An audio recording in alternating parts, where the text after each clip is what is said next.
તો રામને આપણે મર્યાદા પુરુષોત્તમ રામ કહીએ અને કૃષ્ણને પૂર્ણ પુરુષોત્તમ.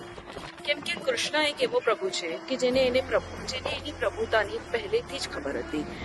એમ બલકે એમ કહી શકું કે દેવકી માતાના કુખમાંથી જ એને પ્રભુ તત્વની જાણકારી હતી. કૃષ્ણમાં 16 કળાઓ પૂરી રીતે ખીલેલી હતી. એમાં પછી દયા હોય કે કરુણતા કે પ્રેમ કે મમતા કે પછી ન્યાય. કૃષ્ણને હરેક આર્ટ ફોર્મ્સ આવડતા.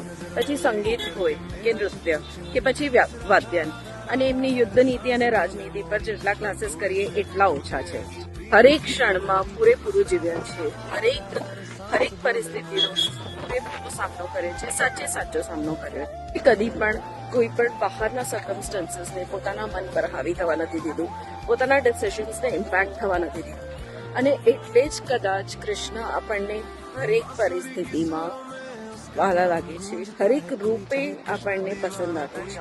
પછી લાલો હોય કે કાનો, મુરલી મનોહર હોય કે સુદર્શન ચક્રધારી કે યોગેશ્વર હોય કે રાજાધિરાજ, આપણે એમને હરેક રૂપમાં પ્રેમ કરીએ છીએ.